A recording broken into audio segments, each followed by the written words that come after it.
Greetings of the day. My name is Miss Lucy. I'm a food safety and hygiene manager, and welcome to today's training. And today we're looking at types of food contamination. So first we check what is food. Food is something that you can consume, can be real food or can be water.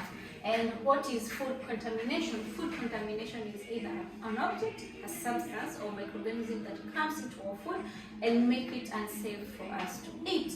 It can cause food poisoning, can go to an extreme of food causing even death. So let's see four types of food contamination that you have.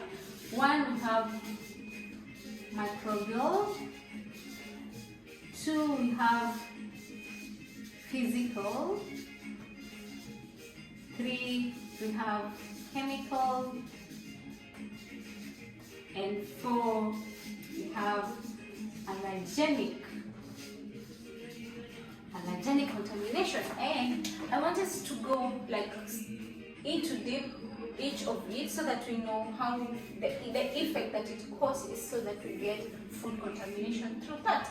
And the first one that we'll look at is microbial.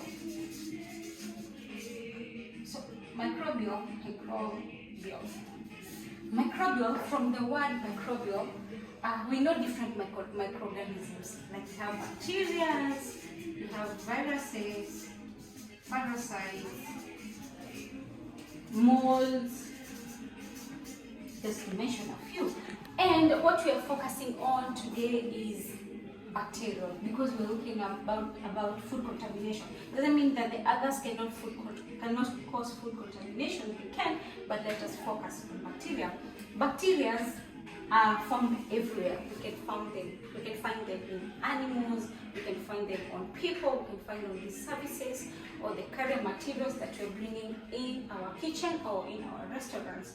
So these bacteria, we have harmless one and harmful, and today we're focusing on the harmful ones. So these harmful ones are the ones causing the food contamination that we're mentioning here, and this harmful one can cause contamination in two ways: indirect and direct. So let's see. Direct one is when raw food, like raw poultry, comes into contact with ready to eat food, like let's say raw chicken and maybe a salad. So when the microorganism, the bacteria from the raw chicken to the salad comes to the food, it can cause food contamination, which is very dangerous, and can cause food poisoning, which is very dangerous. So the second one type of contamination is physical. So just from the word physical is something like, it's something we can touch, we can see, and we have different types of physical contamination, which can be from people, which can come from the maybe carton boxes or packaging bags. It can be from animals, our equipment, etc. So in people, I'll focus mostly on people. We always advise staff, our chefs, our food servers to always wear helmet, because here is the most complaint that I've received in our food. So we as a food server, we always wear helmets.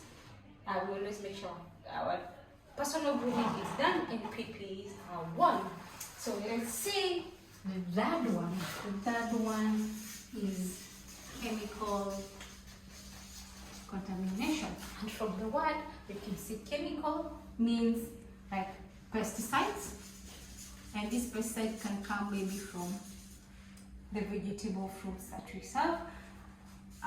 We can have herbicides as well. The herbicides coming also with the vegetable fruits that we serve in the kitchen, and we have chemicals from our cleaning chemicals. So what we do as food servers is we make sure we wash our vegetables, our fruits thoroughly, so that all these pesticide herbicides, they are washed out. When we're doing the cleaning, we have to clean and have to rinse, and we have some animals like poultry that have hormones, and this will ensure that the food is fully cooked so that we can remove the hormone. And the fourth one is allergenic contamination. Allergenic contamination happens because of allergen. Allergens are items or food substances that come to a body and can cause immune reaction. And we know we have like 7 known allergens. So what we advise is when we receive any guests who have allergen issues, we should always have proper communication from the server to the chef so that the food is taken care of and we ensure that our guests don't get any of the allergen contamination. And type of allergens that we have, examples just to mention, we have eggs, we have milk products, we have nuts, we have shellfish, just to mention a few. So these are the 4 types of food contaminations that we have: microbial, physical, chemical, allergenic, and more in details we'll meet in the next video. Thank you so much. Let's look forward to making food safety our culture. Thank you so much.